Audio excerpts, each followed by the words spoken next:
नमस्कार मित्रांनो, शुभ प्रभात. आम्ही निघालो आहोत अक्कलकोट निवासी श्री स्वामी समर्थ बाबांच्या दर्शनाला. बघा, आम्ही ट्रॅव्हल्समध्ये ट्रॅव्हलिंग करत होतो. मी, माझी आई, ताई आणि शुभम. थोडाफार नाश्ता वगैरे केला आणि आता थोड्या वेळातच आम्ही पोहोचणार आहे. आम्ही पोहोचलेलो आहोत अक्कलकोटला. हे बघा, ही होती बस, इनवर्ड स्कायलाईनची बस. अगदी छान पद्धतीने आमचा प्रवास झालेला आहे. सुखरूप आम्ही पोहोचलो. आई पण एकदम व्यवस्थित होती, ताई पण एकदम व्यवस्थित होती. हे आम्ही चाललो आहे अन्नक्षेत्राकडे. तिथं आम्हाला 1 दिवसासाठी स्टे करायचं होतं. ताईने तिकडे जाऊन रूम विचारली. आम्ही मस्तपैकी AC रूम बुक केली होती 3 बेडची. बघा, ही रूम आमची आहे. तिथं अन्नक्षेत्रामध्ये आपल्याला कधीही जाल तर अवेलेबल होईल. दर्शनासाठी आम्ही तयार झालो आहोत. ताई, माहिती नाही, माझी ताई नेलपेंट लावत होती. तिला माहितीच नाही मी व्हिडिओ बनवतो आहे. तर चोरून व्हिडिओ बनवला. शुभम पण रेडी झाला आहे मस्तपैकी कुर्ता घालून दर्शनासाठी. ताईची अजून नेलपेंट संपलीच नाही. अरे चला, फायनली डन झालं आहे. आम्ही निघालो दर्शनासाठी. सकाळी सकाळी खूप थंडी होती, आईला थंडी वाजत होती.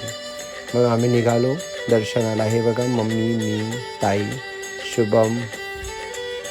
मंदिराच्या गाभाऱ्यात आम्ही पोचलेलो आहोत. हे बघा, सकाळी सकाळी किती सुंदरपणे पूजेचे लोक हार वगैरे तिथे तयार करतात.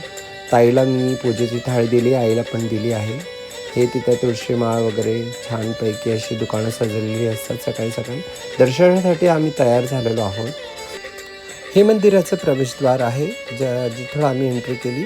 हे रमेश काका आमचे, ते तिथील सेवेकरी ट्रस्टी आहेत आणि दरवर्षी ते आम्हाला इथं दर्शन करण्यासाठी मदत करत असतात.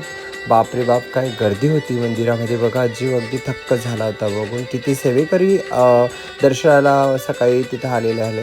तरी रमेश काकांनी आम्हाला दर्शनासाठी मदत केली. हे बघा, आमचं दर्शन अगदी सुखरूप पद्धतीने झालं आहे. श्री स्वामी समर्थ.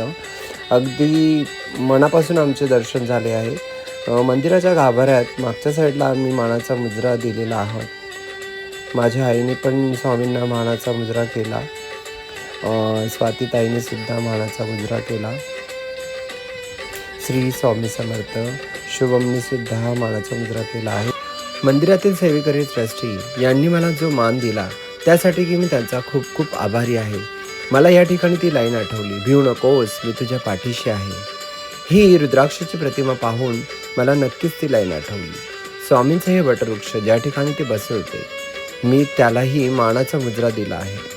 खरंच हे वटवृक्ष पाहून मला असं वाटलं, स्वामी अजूनही तिथं बसलेले आहेत. स्वामी बाबा, पुन्हा पुन्हा मला इथं दर्शनासाठी फॅमिलीसोबत बोलवत राहा आणि सदैव आशीर्वाद असाच माझ्या पाठीशी राहू द्या. श्री स्वामी समर्थ.